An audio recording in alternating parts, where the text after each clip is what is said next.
आज हम अजा एकादशी व्रत कथा सुनेंगे।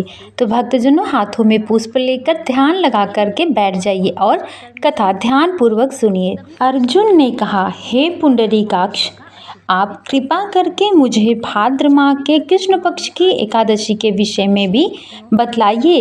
इस एकादशी का क्या नाम है तथा इसके व्रत का विधान क्या है? इसका व्रत करने से किस फल की प्राप्ति होती है? श्री कृष्ण ने कहा, हे कुंती पुत्र, भाद्रपद माह के कृष्ण पक्ष की एकादशी को अजा एकादशी कहते हैं। इसका व्रत करने से सभी पाप नष्ट हो जाते हैं। इस लोक और परलोक में मदद करने वाली इस एकादशी के समान संसार में दूसरा कोई व्रत नहीं है। अब ध्यानपूर्वक एकादशी का महात्म्य श्रवण करो। पौराणिक काल में भगवान श्री राम के वंश में अयोध्या नगरी में एक चक्रवर्ती राजा हरिश्चंद्र नाम के एक राजा हुआ करते थे।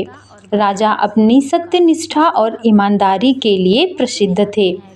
एक बार देवताओं ने इनकी परीक्षा लेने की योजना बनाई। राजा ने स्वप्न में देखा कि ऋषि विश्वामित्र को उनके अपना राजपाट दान कर दिया है। सुबह विश्वामित्र स्वागत में उनके द्वार पर आकर कहने लगे, तुमने स्वप्न में मुझे अपना राज्य दान दे दिया है। राजा ने सत्यनिष्ठा व्रत का पालन करते हुए संपूर्ण राज्य विश्वामित्र को सौंप दिया। दान दिए दक्षिणा चुकाने हेतु राजा हरिश्चंद्र को पूर्व जन्म के कर्म फल के कारण पत्नी, बेटा एवं खुद को बेचना पड़ा। हरिश्चंद्र को एक डोम ने खरीद लिया जो शमशान भूमि में लोगों के दाह संस्कार का काम किया करता था। स्वयं वह एक चांडाल का दास बन गया। उसने उस चांडाल के यहाँ कफन लेने का काम किया, किंतु उसने इस आपत्ति के काम में भी सत्य का साथ नहीं छोड़ा। जब इसी प्रकार उसे कई वर्ष बीत गए तो उसने अपने इस नीच कर्म पर बड़ा दुख हुआ और वह इससे मुक्त होने का उपाय खोजने लगा।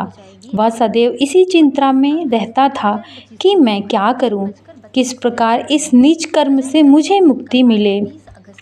एक बार की बात है, वह इसी चिंता में बैठा था।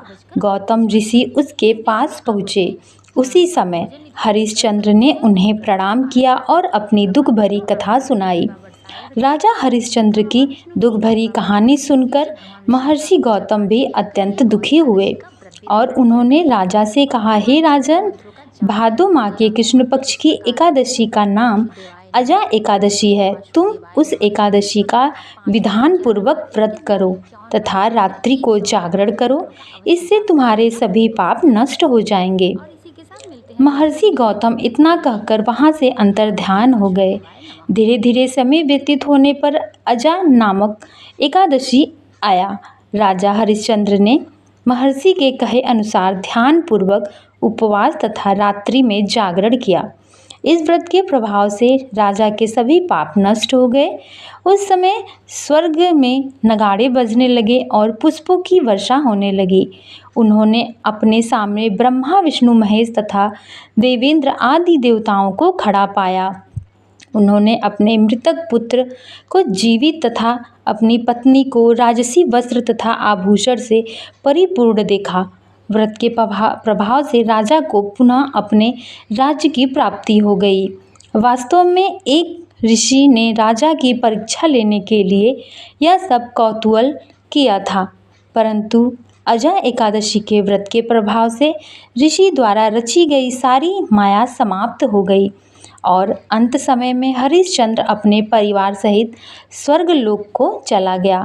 हे राजन, यह सब अजा एकादशी व्रत का ही प्रभाव है। जो मनुष्य इस उपवास को विधान पूर्वक करते हैं तथा रात्रि जागरण करते हैं, उनके सभी पाप नष्ट हो जाते हैं और अंत में वे स्वर्ग को प्राप्त करते हैं।